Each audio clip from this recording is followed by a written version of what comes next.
পার্বত্য চট্টগ্রামকে অস্থিতিশীল করতে দেশি বিদেশি চক্রান্ত চলছে বলে মন্তব্য করেছেন আওয়ামী লীগের সাধারণ সম্পাদক ও সেতুমন্ত্রী ওবায়দুল কাদের।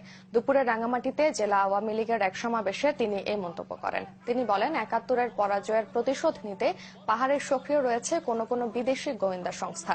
পাহাড়ে অশান্তি সৃষ্টিকারীদের প্রশ্রয় না দিতে জনসংহতির নেতা সন্তু লারমার প্রতি আহ্বান জানান ওবায়দুল কাদের। পার্বত্য অঞ্চলে স্থায়ী শান্তি প্রতিষ্ঠা করতে হলে অবৈধ অস্ত্র থেকে বেরিয়ে আসতে হবে বলেও মন্তব্য করেন তিনি।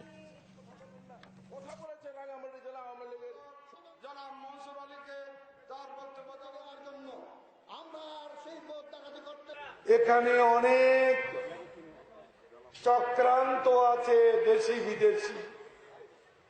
পার্বত্য চট্টগ্রামকে অস্থিতিশীল করে বাংলাদেশকে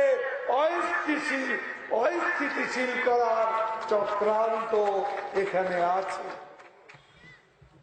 কোন বিদেশি গোয়েন্দা সংস্থা এখানে সক্রিয় আছে।